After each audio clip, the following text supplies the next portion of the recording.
ఆంధ్రప్రదేశ్లో కూటమి పాలనలో వందల కోట్ల విలువైన ప్రభుత్వ భూములు హాంఫర్ట్ అయిపోతున్నాయి. ఒక పక్క చంద్రబాబు నాయుడు వేల కోట్ల విలువ చేసే భూములను ఎకరా 99 పైసలకే తమ వారికి కట్టబెట్టి క్విడ్ ప్రోకో లాగేస్తున్నారు. మరోపక్క పచ్చనేతలు వేలాది ఎకరాల ప్రభుత్వ భూములను రాత్రికి రాత్రి కబ్జా చేసేసి తమ ఖాతాలో కలిపేసుకుంటున్నారు. పేదలు ఓ పూరగూడిస వేసుకుంటే పోలీసు బలగాలను మోహరించేసి భయభ్రాంతులకు గురిచేసి పేదలను ఖాళీ చేసే అధికారులు పచ్చదొంగలు వేల కోట్ల విలువైన భూములను భూంచేస్తుంటే తమాషా చూస్తున్నారు.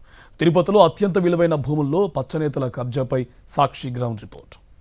తిరుపతి సమీపంలోని శ్రీకాళహస్తి నియోజకవర్గం రేణిగుంట పరిధిలోని కరకంబాడి పంచాయతీలోని అత్యంత విలువైన భూములివి. ఈ భూముల్లోని కొండలను పిండి చేసి గ్రావెల్ తవ్వేసి డబ్బులు దండుకుంటున్నాడు టీడీపీ నేత సిద్దల రవి. నిబంధనలకు విరుద్ధంగా ఇంతలా తవ్వేసిన మైనింగ్ అధికారుడు కానీ, రెవెన్యూ అధికారుడు కానీ, అటవీ శాఖ అధికారుడు కానీ ఇటువైపు తొంగి కూడా చూడడం లేదు. ముందుగా ఇక్కడ గ్రావెల్ తవ్వి అమ్ముకొని ఆ తర్వాత స్థలాన్ని చదును చేసి రియల్ ఎస్టేట్ వెంచర్లు నిర్మించాలన్నది పచ్చనేత ఆలోచన. ఇతగాడి అక్రమ కబ్జా గురించి తెలియడంతోనే ప్రధాన ప్రతిపక్షమైన వైఎస్ఆర్ కాంగ్రెస్ తో పాటు వామపక్ష పార్టీలు ఈ భూభాగోతాన్ని బట్టబయలు చేశాయి. అసలు ఇక్కడ పచ్చగుండాలు ఏం చేస్తున్నారో మా ప్రతినిధి విజయమూర్తి వివరిస్తారు. తిరుపతి జిల్లా శ్రీకాళహస్తి నియోజకవర్గ పరిధిలో రేణిగుంట మండలం కరకంబాడి పంచాయతీ పరిధిలో ఉన్నటువంటి ఏదైతే కరకంబాడి పంచాయతీ పరిధిలో లెక్క దాఖలాలు సర్వే నెంబర్ 153/1లో ఉన్నటువంటి 146 ఎకరాల విస్తీర్ణ భూమిపైన ఇప్పుడు కూటమి నేతల కన్ను పడింది. ప్రస్తుతం మనం చూడొచ్చు, ఈ యొక్క కొండల్ని గుట్టల్ని కూడా వీళ్ళు చదును చేస్తూ దీన్ని వెంచర్లుగా మార్చి కోట్లాది రూపాయలు దండుకునేందుకు వీరంతా కూడా సమాయత్తం అవుతున్నటువంటి పరిస్థితి కనిపిస్తోంది. ప్రస్తుతం మనం చూడొచ్చు, ఏదైతే రేణిగుంట మండలంలో కోట్లాది రూపాయలు విలువైనటువంటి ప్రభుత్వ ఫారెస్ట్ భూమి ఇదంతా కూడా ఈ యొక్క భూమిలో యొక్క కూటమి నేతల కన్ను పడింది. భారీ ఎత్తున గ్రావెల్ యొక్క ట్రాక్టర్లతోనూ లారీలతో తరలించి దీన్ని అంతా చదును చేసి వెంచర్లుగా మార్చి సొమ్ము చేసుకునేందుకు వీరంతా కూడా సన్నద్ధం అవుతున్నారు. ఇదే అంశానికి సంబంధించి స్థానిక కమ్యూనిస్టు నేతలు మనకు అందుబాటులో ఉన్నారు. ఈ యొక్క అంశానికి సంబంధించి మనతో మాట్లాడతారు. ఓవరాల్ గా జరుగుతుంటే ఇంత పెద్ద ఎత్తున అక్రమాలు జరుగుతూ ఉంటే రెవెన్యూ అధికారులు ఏం చేస్తా ఉన్నారు? ఈ కరకంబాడి రెవెన్యూ లెక్కదాఖల 153/1లో దాదాపు 143 ఎకరాలు ఇది అడవి పరంబోకి భూమిగా ఉంది. రెవెన్యూ లెక్కల్లోనే ఉంది. ఈ భూమి గత 10-15 సంవత్సరాల నుంచి అక్రమాలకి ఒక క్యారప్ అడ్రస్గా మారిపోయింది. దీన్ని మైనింగ్ చేస్తూ అనేక విధాలుగా దీన్ని అమ్ముకుంటున్నటువంటి ఇక్కడే పక్కనే ఉన్నటువంటి సిద్దుల రవి అనేటువంటి వ్యక్తి ఈ కొండనే మైనింగ్ చేసి అమ్మేశాడు. అప్పుడు రామ్ గోపాల్ వర్మ న్యాయస్థానం ఇది కోర్టు తీర్పునిచ్చింది.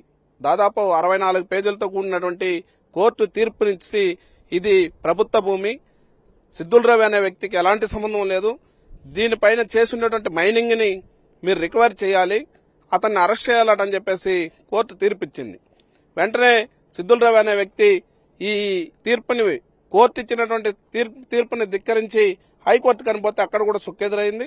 ఇది ప్రభుత్వ భూమిగానే ఉంది. ఇప్పటికి కూడా ఈ క్షణం కూడా ఈ సర్వే నెంబర్ కొడితే మన ప్రభుత్వ భూమిగానే చూపిస్తుంది.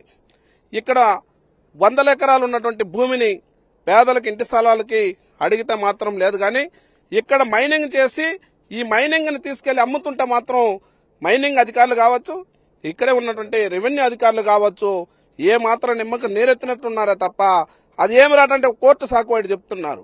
కోర్టుని సున్నంగా పరిశీలించండి. కోర్టు కూడా మొన్న తిరస్కరించిందనేది మనకందరికి తెలిసిన విషయమే. కానీ ఎందుకు దీనిపైన యాక్షన్ తీసుకోలేకపోతున్నారనేది మేము మైనింగ్ అధికారులని, అదేవిధంగా ఇప్పుడు ఇక్కడ ఉన్నటువంటి రెవెన్యూ అధికారులను కూడా మేము అనేక సార్లు అడగడం జరిగింది.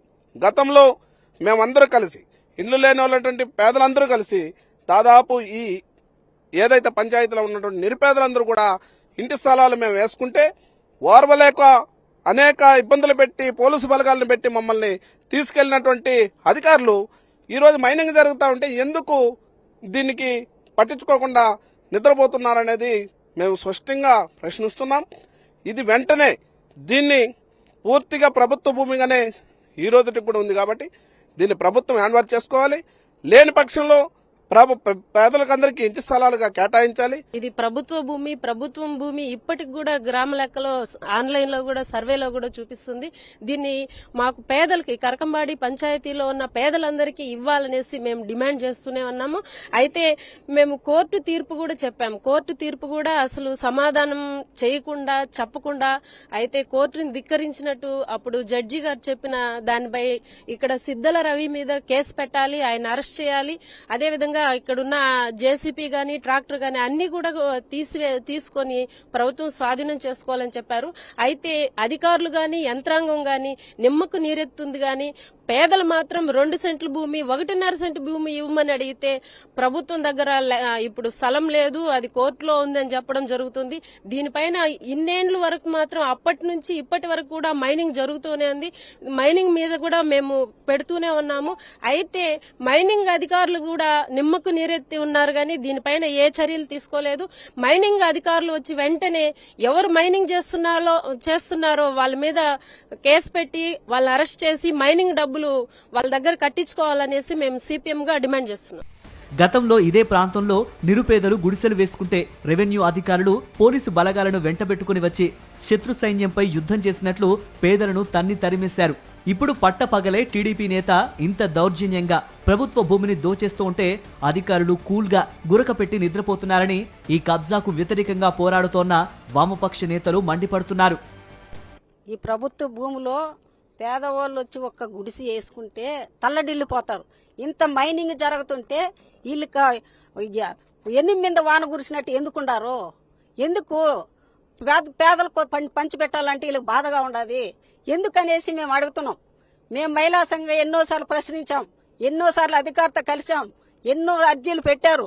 కానీ పేదవాళ్ళకి ఎక్కడే గాని జానుడు భూమి ఇచ్చిన పాపాను బాలేదు.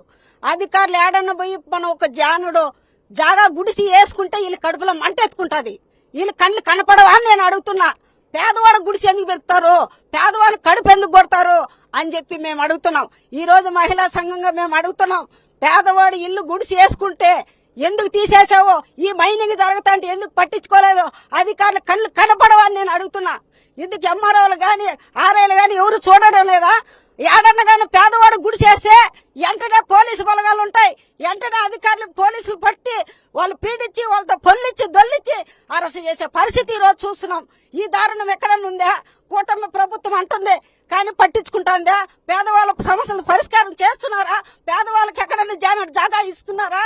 పేదవాళ్ళు బాడీలు కట్టుకోలేక తిండి లేక నెల రోజు పాటు ఇక్కడే ఉన్నారు. నెల రోజులు 3 రోజులు ఉంటే వాళ్ళకు గుడ్డలు ఒంటి మీద లేకుండా మహిళలను కూడా చూడకుండా తన్ని తరిమేశారు. కానీ ఈ రోజు మైనింగ్ జరుగుతా అంటే వీళ్ళు ఏం చేస్తున్నారని చెప్పి నేను అడుగుతున్నా. అధికారులు కొంచెమైనా నిమ్మకి నేరెత్తినట్టు ఎవరు ఇస్తున్నారు? ఇది కరెక్ట్ కాదు. ఈ మహిళా సంఘాలు అన్ని ప్రజా సంఘాలు కడుకొని సరైన ఉద్యమం చేసి ఈ సమస్యలు పేదవాళ్ళకి భూమిని పంచేంత వరకు ఈ పోరాటం కొనసాగిస్తాం. నిరుపేదలకు ఇళ్ల స్థలాలు వేసుకుంటే అర్ధరాత్రి పూట ఆగమేఘాలపైన వచ్చి ఖాళీ చేయించినటువంటి అధికారులు ఇంత పెద్ద ఎత్తున కూటమి నేతల కన్సర్నల్లో జరుగుతున్నటువంటి గ్రావెల్ అక్రమ బిజినెస్ తో పాటు ఇల్లీగల్ మైనింగ్ జరుగుతూ ఉంది. యొక్క వెంచర్లుగా మార్చి అమ్మకాలు చేసేందుకు చేస్తున్నప్పటికీ ఎందుకు మౌనంగా ఉన్నారంటూ కూడా ప్రశ్నిస్తున్నారు. పెద్ద ఎత్తున ప్రజా ఉద్యమానికి పౌర హక్కుల సంఘాలతో పాటు వామపక్షాల నేతలతో భవన నిర్మాణ కార్మికులతో కలిసి ఈ యొక్క భూముల్లో పాగా వేస్తాం, ప్రభుత్వం మాకు నిరుపేదలకు అందరికీ కూడా ఈ యొక్క స్థలాలు ఇవ్వాలని చెప్పేసి వారంతా కూడా డిమాండ్ చేస్తున్నారు. కెమెరామెన్ నెల్లైతో విజయమూర్తి, సాక్షి టీవీ, కరకంబాడి పంచాయతీ పరిధిలో నుంచి.